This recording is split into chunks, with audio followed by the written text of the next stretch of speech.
सुबह की बड़ी खबर में मैं आपका स्वागत करता हूं। मेरा नाम है आदित्य झा और आप देख रहे हैं एनडीटीवी राजस्थान। पहली खबर की ओर चलते हैं। देखिए, बताते चलें आपको कि ईडी का एक्शन देखने को मिला है। क्रिप्टो करेंसी जब्त की गई है। 28 से 30 नवंबर के दौरान जोधपुर और झुंझुनू समेत कई राज्यों में हुई थी कार्रवाई। ईडी की कार्रवाई के दौरान 1.36 करोड़ की क्रिप्टो करेंसी, 47 लाख रुपए नकदी बरामद किए गए हैं। जोधपुर, झुंझुनू समेत दिल्ली, गुरुग्राम, हैदराबाद, पुणे और कोलकाता में हुई थी ईडी की कार्रवाई। ईडी को भारत में ठगी का पैसा दुबई भेजने के लिए मिली जानकारी। ईडी ने 2 सीए, एक क्रिप्टो ट्रेडर को गिरफ्तार किया है। बड़ी संख्या में खाते फ्रीज किए गए हैं। पैन कार्ड, एटीएम कार्ड और मोहरे भी बरामद किए गए हैं। तो खबर जो है वो ईडी कार्रवाई से जुड़ी है। प्रवर्तन निदेशालय की टीम ने राजस्थान के झुंझुनू और जोधपुर समेत दिल्ली, गुरुग्राम, हैदराबाद, पुणे और कोलकाता में बड़ी कार्रवाई की है। राजस्थान समेत देश के अलग अलग राज्यों में छापेमारी की गई है। 1.36 करोड़ की क्रिप्टो करेंसी, 47 लाख रुपए नगद बरामद किए गए हैं। मिली जानकारी के मुताबिक ईडी की यह कार्रवाई साइबर ठगी से जुड़ी हुई है। ईडी की ओर से बुधवार को बताया गया कि इस कार्रवाई के दौरान 2 सीए और क्रिप्टो ट्रेडर को गिरफ्तार किया गया है। वहीं छापे के दौरान बड़ी संख्या में पैन कार्ड, एटीएम कार्ड और नकली मोहरे भी बरामद की गई हैं, जब्त की गई हैं।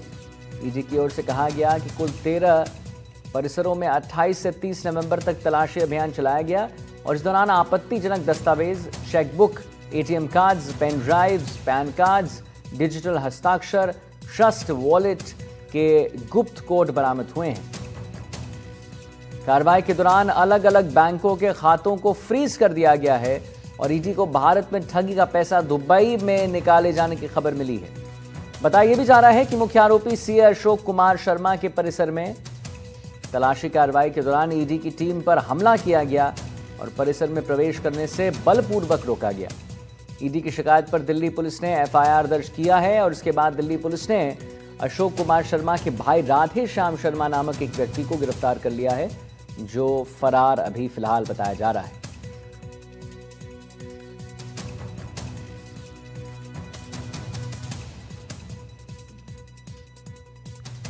तो हम आपको बता दें कि ईडी का एक्शन देखने को मिला है। क्रिप्टो करेंसी जब्त किया गया है। 28 से 30 नवंबर के दौरान जोधपुर और झुंझुनू समेत कई राज्यों में यह कार्रवाई हुई थी और इस कार्रवाई के दौरान हम आपको यह भी बता दें 1.36 करोड़ की क्रिप्टो करेंसी, 47 लाख रुपए नकदी बरामद किए गए हैं। अरुण हर्ष हमारे साथ जोधपुर से लाइव जुड़ रहे हैं और जानकारी दे रहे हैं। तो अरुण जी, 1.36 करोड़ की क्रिप्टो करेंसी, 47 लाख रुपए नकदी बरामद किए गए हैं और क्या ये कार्रवाई और भी चल सकती है कुछ दिनों तक? देखिए आदित्य, अगर बात की जाए, ईडी लगातार जो है साइबर ठगी हो चाहे फिशिंग के मामले हो, इस तरह के मामलों को लेकर लगातार कार्य करती है। अगर बात की जाए, पिछले दिनों ईडी ने जोधपुर, झुंझुनू और देश के अन्य इलाकों में जिस तरह से 13 जगहों पर छापेमारी की थी, जिसमें करीब 1.36 करोड़ रुपए के जो है क्रिप्टो करेंसी बरामद हुई, साथ ही भारतीय मुद्रा भी बरामद हुई। इस मामले में अगर बात की जाए, करीब 2000 दस्तावेज खंगाले गए थे, 5000 अकाउंट्स खंगाले गए थे और कई पैन कार्ड और कई जो बैंक की मोहरें हैं जो बरामद की गई। साथ ही साथ अगर बात की जाए, इस तरह का जो घोटाला जो चल रहा था साइबर फ्रॉड के साथ का, इसमें कई सीए भी इसमें शामिल है और कह सकते हैं सीएस भी शामिल है। इसी को लेकर जो है ईडी लगातार कार्रवाई करती है और एक बड़ी कार्रवाई है जिसमें ईडी को सफलता हाथ लगी। हालांकि कुछ लोग अभी भी फरार, लेकिन ईडी जिस तरह से इस मामले में आगे बढ़ रही, तो आने वाले दिनों में और भी कई चार्टर्ड अकाउंटेंट और कंपनी सेक्रेटरी जो है सीएस, वो इनकी ईडी की गिरफ्त में आ सकते हैं और साथ ही साथ एक और बड़े गिरोह का भंडाफोड़ हो सकता है। लेकिन फिलहाल कह सकते हैं अभी जिस तरह से 3 लोगों को गिरफ्तार किया है और आने वाले दिनों में और भी कई गिरफ्तारियां ईडी कर सकती है। आदित्य जी, अरुण जी, एक और आपसे सवाल लेना चाहूंगा कि ये जो बात सामने आई है कि जब ये लोग गए, ईडी गए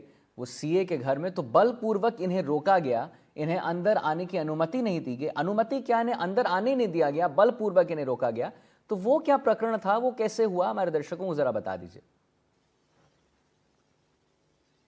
देखिए आदित्य, सबसे बड़ी बात है, ईडी जब जाती है तो किसी को भी नहीं कहती है। हाँ, उन्हें जब लगता है तो लोकल पुलिस का जरूर वो सहयोग लेती है और इस तरह के जो अभी इन दिनों में जो कार्रवाई की गई थी, तो वहां जब ईडी के साथ लोकल पुलिस नहीं थी तो उसको परिवार के लोगों ने उनको रोकने का प्रयास किया था, जिसके बाद ईडी ने उनको अपना आई कार्ड दिखाया और उसके बाद ईडी अंदर गई और आप कह सकते हैं करीब 5000 खाते खंगाले गए। आप अंदाजा लगाइए कितना बड़ा एक नेटवर्क है जो फर्जी खाते खोलकर लोगों को साइबर ठगी के साथ अन्य जो मामले है उसमें जिस तरह से साइबर की लॉटरी हो और कई खाते हैं, उसको चेक करके जिस तरह से पैसा ट्रांसफर किया जाता है। तो बहुत बड़े लेवल पर इसकी ईडी ने जांच की थी, 2000 दस्तावेज खंगाले थे, जिसके बाद इन लोगों के नाम सामने आए। अभी और कई नाम सामने आने बाकी है, हालांकि ईडी की जानकारी में वो नाम आ चुके हैं, लेकिन ये धीरे धीरे, चूंकि ईडी हर मामले का खुलासा नहीं करती समय रहते, अपराधी अलर्ट हो जाते हैं, इसलिए उन्होंने इस मामले को गुप्त रखा है। लेकिन कह सकते हैं आने वाले दिनों में ईडी की बड़ी कार्रवाई और देखने को मिलेगी, जहां कई बड़े चेहरे बेनकाब होंगे, जो चार्टर्ड अकाउंट जैसे लोग जो संगठित गिरोह में शामिल हो चुके हैं। तो जी आप अंदाजा लगा जी सकते हैं कि किस तरह से लोगों को पैसों का लालच लगा है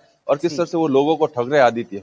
जी बहुत बहुत शुक्रिया आपका महत्वपूर्ण जानकारी देने के लिए अरुण जी।